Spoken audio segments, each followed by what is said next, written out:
Hi, Rob Sinclair from ENS Trading. Today we're looking at sinks, and one of the most important things to look at with a sink is actually the underside of the sink, and I think it's the first place you should start. So what we're looking at here today is two different types of sinks and what they actually do differently to just the standard sink. I think the greatest mistake is sometimes we allow the cabinet maker or the builder just to put any old sink in, and I think that's a great mistake. If we notice here with this particular sink, first of all we've got a chalk coating on the base of the bowls, and that forms actually two functions. One, the chalk actually deadens the sink, so I don't have a musical instrument anymore. I've got a product that's sound deadened properly and much quieter use in the house. And secondly, that chalk coating also forms a heat insulation function, so that I actually maintain a bit more warmth in that water so I can get more use and time out of my washing water. So that's the first point we see. And over here on this particular sink from Blanco, we also have a bitumen padding, and that bitumen padding is also deadening the sink. So either a chalk coating or the bitumen padding is delivering me a great sound insulation result. My next step is actually to have a look at the side of the sink, and the most important thing, which is the seal to the benchtop. Now, in days gone by, we had plumbers pouring all sorts of amounts of silicone around the sink and leaving a pretty ordinary finish on the bench. What we have here is a perfectly manufactured seal all the way around the bench. It's like a strip of rubber that's been attached all the way around the sink, perfectly and precisely, with no undulation, so that when we go and tie this sink down with the clips, we get a perfect, nice, smooth finish to the benchtop. And also, if we notice, the edge is a laser cut edge. So I've got this, again, precise finish on the edge. So again, when I fasten my clips down, I end up with a perfect fastening result to the bench. No little bits where grime and water can get beneath, a perfect finish. If I look at the Blanco sink over here, they also do a very, very similar precise rolled edge here. And the clips come pre-attached. So there's no confusion about what to do with the clips, they're already on the sink. And the nice thing about that is, again, there's no question as to whether 1, 2 or 3 clips are attached. The sink has already got 10 on it. So again, our tradesperson has had the time removed from him to worry about doing that. The clips are ready to go on the sink, and the sink is ready just to drop in the hole and fasten down. So let's go and get these sinks back in their holes and go and have a look at some of the benefits that are available above the benchtop. Okay, now we've moved above the bench. And what we can see here is a couple of different great examples of what we can do with modern sinks today.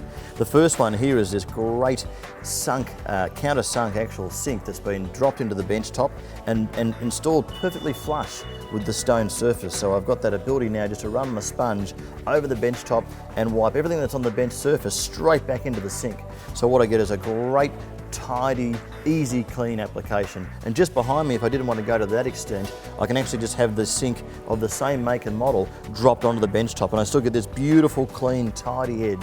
So another great way of seeing some of the modern contemporary sinks installed on the bench top. So here I am again with one of the sinks we saw before, now dropped into the counter. And some important things to look at when we're above the counter again are bowl size and how the actual sink is orientated, so I can actually get the best function out of the sink. The most important thing to remember with the sink, of course, is this is one of the areas in the kitchen, unfortunately, where we have to spend most of the time. So we want the sink to be convenient and functional. So looking at some of the things that sinks provide us today, we have great accessories like colanders made in stainless steel that are actually designed to perfectly fit in the sink. So when I'm rinsing vegetables, maybe pouring my pasta into a colander, I've got something that's a fixture that's easy to use in the sink. Secondly, I've got a cutting board here which works perfectly with the sink, again designed to drop onto the actual sink surface and lock into place and be part of my food preparation area. And the last thing is to actually look at the bowl size itself. And here I've got a 1 3/4 sink where I've got a 3/4 bowl here and a full-size bowl here. But what you'll notice here is this is a much deeper bowl with a greater diagonal. So when you're choosing a sink, try and find a sink that's got more room to fit cutting boards and also big pots and pans. And when we look at sinks today, again, it's important that we're making way for a big pot like this that will easily fit into the sink and be able to turn around, wash it, stand it up, and actually not bump into my tap. I've got so much operational space in this sink to be able to use it properly and be able to wash carefully without bumping into things. So again, great opportunity to get a better result for your kitchen. The next type of sink we're going to look at here is the Undermount sink. And as you can understand, obviously, undermount by name, undermount by nature. So what I've got is the actual stone surface is now sitting directly on top of the sink. And what that leaves us is an undermount application.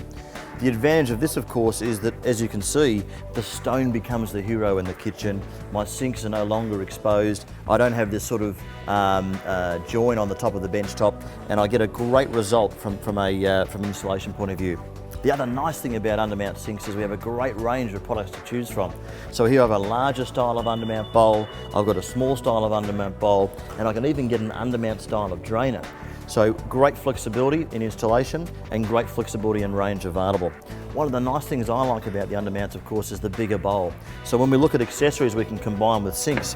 Here's a great cutting board designed by the manufacturer of the sink to suit the sink, and it sits on there perfectly. And this is a great size cutting board, but imagine having a sink where you can actually get the cutting board and lie it flat in the bottom of the sink like that. It makes it so much easier to clean over. 1 inch of water is all I require, and I can scrub this cutting board down very, very simply. So Undermount Sinks, very flexible, many different sizes available and many different shapes. Some very square ones, some semi-square ones like this, and also rounder styles available. So it's important in your kitchen renovations to consider this as one of the great opportunities in doing a contemporary style of kitchen.